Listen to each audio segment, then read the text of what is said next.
नमस्कार, स्वागत है आपका और मैं हूं आपके साथ लता। और आज के इस खास वीडियो में हम दो बड़ी खबरों की बात करेंगे, जिसमें पहली बड़ी खबर बंगाल से है, जहां पर ममता बनर्जी के खिलाफ एफआईआर दर्ज कराई गई है। तो वहीं दूसरी बड़ी खबर महाराष्ट्र से है, जहां पर बॉम्बे हाईकोर्ट ने कोरोना कंट्रोल पर यूपी मॉडल की सराहना करते हुए उद्धव सरकार को फटकार लगाई है। जी हां, तो सबसे पहले बात करेंगे बंगाल से आ रही बड़ी खबर को लेकर, जहां पर बंगाल की मुख्यमंत्री ममता बनर्जी के खिलाफ अब एफआईआर दर्ज कराई गई है। पश्चिम बंगाल में अराजकता फैलाने के लिए ममता को बीजेपी ने जिम्मेदार ठहराया है और इसी कड़ी में बंगाल बीजेपी अध्यक्ष दिलीप घोष ने ममता बनर्जी के खिलाफ एफआईआर दर्ज कराई है और ये कहा है कि बंगाल में हिंसा ममता बनर्जी की भड़काऊ टिप्पणियों का ही नतीजा है। जहां बंगाल में हिंसा के बाद अब जो हिंसा टीएमसी के गुंडों की ओर से लगातार की जा रही है, इसको लेकर अब ममता बनर्जी को एक बार फिर से बड़ा झटका लगा है, क्योंकि चुनाव से लेकर अब तक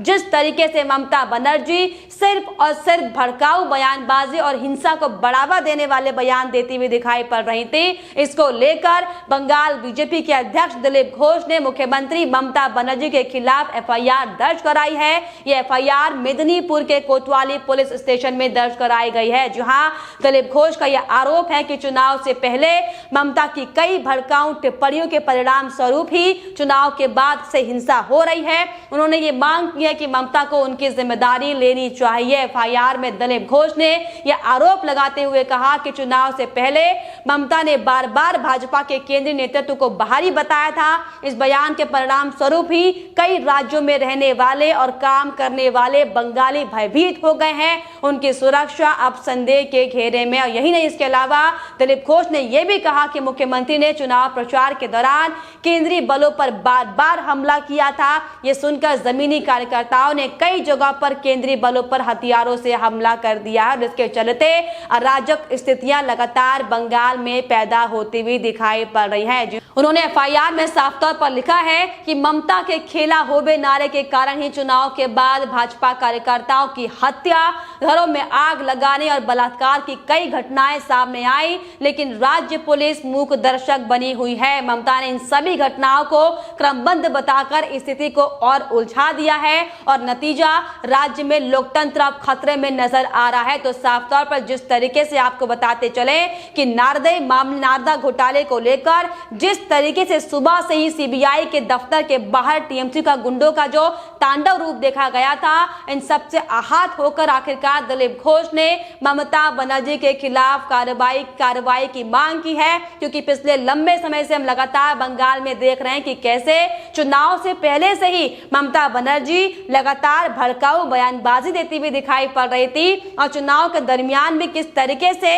सीआरपीएफ को, केंद्रीय सुरक्षा बलों को बाहरी बताकर उन्हें यहां से हटाने की मांग लगातार की जा रही थी। और अब जिस तरीके से सीबीआई जांच से बौखलाई ममता बनर्जी और उनके गुंडे जिस तरीके से सीबीआई दफ्तर के बाहर उपद्रव मचाते हुए दिखाई दिए थे, ये साफ तौर पर कहना लाजमी होगा कि ममता बनर्जी की मुश्किलें अब बढ़ने वाली है। क्योंकि अब आपको बताते चले कि उन पर एफआईआर दर्ज कराई गई है। हालांकि लगातार ममता बनर्जी और टीएमसी पार्टी के गुंडे इस मामले को दबाने की लगातार कोशिश करते हुए दिखाई पड़ रहे थे। टीएमसी की ममता बनर्जी सुबह से ही आपको बताते चले कि सीबीआई दफ्तर में बैठी हुई थी। हालांकि 6 घंटे बाद उन्हें वहां से खदेड़ा गया, जिसके बाद ममता बनर्जी को सीबीआई दफ्तर छोड़कर बाहर निकलना पड़ा। लेकिन आपको बताते चले कि जिस तरीके से सुबह से जो हथकंडा ममता बनर्जी इस्तेमाल करने की कोशिश कर रही थी, उसको लेकर कड़ी फटकार हालांकि ममता बनर्जी को लगी है। क्योंकि साफ तौर पर सीबीआई के अधिकारियों ने दिल्ली हेडक्वार्टर में भी साफ तौर पर ममता बनर्जी पर कार्रवाई करने की बात कही है। क्योंकि ममता बनर्जी लगातार सीबीआई को परेशान करती दिखाई पड़ रही थी और ये कहती दिखाई पड़ रही थी कि मुझे भी गिरफ्तार कर लिया जाए। लेकिन अब इन तमाम नाटकों का अंत निश्चित है, क्योंकि ये कयास लगाए जा रहे हैं कि जो लगातार तांडव बंगाल में टीएमसी के सानिध्य में मचाया जा रहा है, इसको अब बहुत जल्द खत्म कर दिया जाएगा। क्योंकि बंगाल में राष्ट्रपति शासन लगाया जाएगा और इसी कड़ी में इन तमाम तांडवों को लेकर आपको बताते चले कि दिलीप घोष लंबे समय से ममता बनर्जी से अपील भी करते आ रहे थे कि बंगाल में जो लगातार हिंसात्मक घटनाएं सामने आ रही हैं, इस पर कार्रवाई करने की मुख्यमंत्री कोशिश करें, लेकिन ममता बनर्जी लगातार इसे नजरअंदाज किए हुई थी, जिसके बाद अब बड़ा झटका उन्हें यह लगा है कि अब उनके खिलाफ भी एफआईआर दर्ज हो चुकी है और अब ममता बनर्जी जो प्रदेश की मुखिया है, प्रदेश की मुख्यमंत्री है, उन पर केस चलेगा और अब उनसे तमाम सवाल जवाब पूछे जाएंगे कि आखिर किस लिए और क्यों बंगाल में इतनी हिंसा को भड़काया गया और आपके सामने जब तमाम लोगों का खून बहा तो क्यों नहीं आखिर मुख्यमंत्री होने के नाते, संवैधानिक पद पर होने के नाते आपने आखिर क्यों नहीं इस पर कार्रवाई की, जिसको लेकर यह साफ तय माना जा रहा है कि अब ममता बनर्जी की मुश्किलें बढ़ने वाली हैं। साफ तौर पर यह बड़ी खबर, लेकिन इसके बाद आपको बताते चले कि दूसरी जो बड़ी खबर है वो सीधे महाराष्ट्र से आ रही है, जहां पर WHO के बाद बॉम्बे हाईकोर्ट ने अब सीएम योगी की तारीफ की है। यूपी मॉडल की तर्ज पर काम करने को लेकर उद्धव सरकार को यहां पर फटकार भी लगाई गई है। कोर्ट ने साफ तौर पर सवाल करते हुए पूछा है कि महाराष्ट्र सरकार यूपी मॉडल की तर्ज पर आखिर काम करने पर क्यों नहीं विचार करती है। तो कोरोना कंट्रोल को लेकर एक बार फिर से उद्धव सरकार बेनकाब होती दिखाई पड़ रही है, क्योंकि कोरोना कंट्रोल की रणनीति को लेकर अपनी जान जोखिम में डालने वाले सीएम योगी आदित्यनाथ के यूपी मॉडल की विश्व भर में भले ही वाहवाही तारीफ हो रही हो, लेकिन अब इसी कड़ी में बॉम्बे हाईकोर्ट ने भी सीएम योगी के यूपी मॉडल की जमकर तारीफ की है,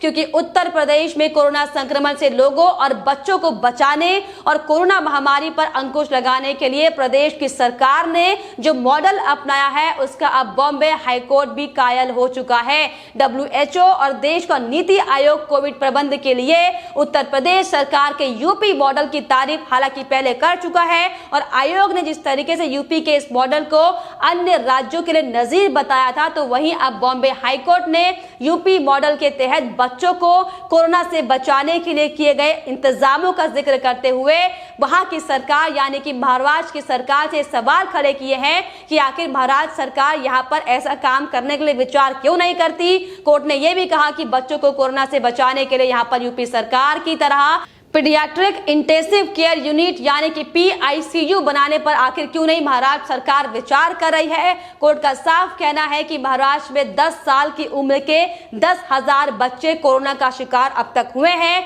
लेकिन इसके बावजूद भी महाराष्ट्र की सरकार ने कोई व्यवस्था नहीं की है। दरअसल आपको बता दें, यूपी सरकार ने कोरोना संक्रमण से बच्चों का बचाव करने के लिए सूबे के हर बड़े शहर में 50 से 100 बेड के पीडियाट्रिक बेड बनाने का साफ तौर पर फैसला लिया है और यूपी सरकार के इस फैसले को डॉक्टर बच्चों के लिए वरदान बता रहे हैं। हालांकि ये कोई पहली बार नहीं है जब सीएम योगी बच्चों को बीमारी से बचाने को लेकर हमेशा बेहद ही संजीद रहे हैं, बेहद गंभीर रहे हैं और इससे पहले जिस तरीके से इंसेफेलाइटिस जैसी जानलेवा बीमारी से बच्चों को बचाने के लिए उन्होंने इस बीमारी के खात्मे को लेकर जो अभियान चलाया उससे समूचा पूर्वांचल वाकिफ है। और अब इसी कड़ी में जब मुख्यमंत्री योगी आदित्यनाथ ने कोरोना संक्रमण से लोगों को बचाने के लिए जो ट्रिपल ट्री यानी कि ट्रेस, टेस्ट और ट्रीट की रणनीति तैयार की है, जिसके तहत कोरोना संक्रमण से बच्चों को बचाने और उनका इलाज करने के लिए हर जिले में ICU की तर्ज पर सभी संसाधनों से युक्त पीडियाट्रिक बेड बनाने की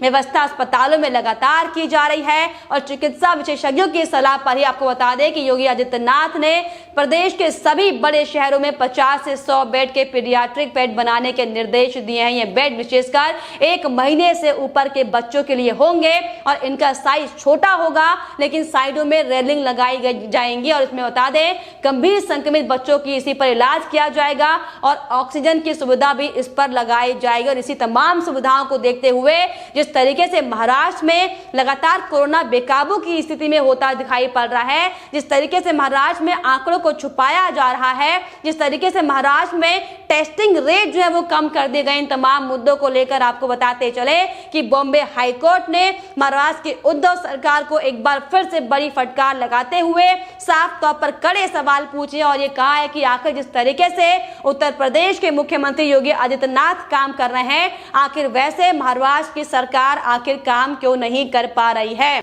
तो साफ तौर पर बॉम्बे हाईकोर्ट ने महाराष्ट्र की सरकार को बड़ी फटकार लगाई है, क्योंकि जिस तरीके से उत्तर प्रदेश में योगी आदित्यनाथ के नेतृत्व में जो काम कोरोना कंट्रोल को लेकर किया जा रहा है ये वाकई सराहनीय है। और इससे पहले WHO से लेकर लेकर नीति आयोग भी इसका जमकर सराहना कर चुके हैं। और इसी कड़ी में आपको बताते चले कि बच्चों के इलाज में कोई कमी ना आए, इसको लेकर भी सभी जिलों को निर्देश सीएम योगी आदित्यनाथ ने दे दिए हैं। और इसी कड़ी में एक्टिव मोड पर तमाम तरह के सुविधाएं उपलब्ध करवाई जा रही हैं, अलर्ट मोड पर आके काम लगातार किया जा रहा है। और इसी के तहत मुख्यमंत्री अधिकारियों को बच्चों के इन अस्पतालों के लिए मैन पावर बढ़ाने के भी उन्होंने आदेश दिए हैं। मुख्यमंत्री ने साफ तौर पर कहा है कि अगर जरूरत पड़ेगी तो इसके लिए एक्स सर्विसमैन, रिटायर्ड लोगों की सेवाएं भी ली जाएं। साथ ही मेडिकल की शिक्षा प्राप्त कर रहे छात्रों को भी ट्रेनिंग देकर उनसे फोन की सेवाएं ले सकते हैं। तो साफ तौर पर जिस तरीके से जिस तर्ज पर यूपी मॉडल काम कर रहा है, इसी तर्ज पर काम करने को लेकर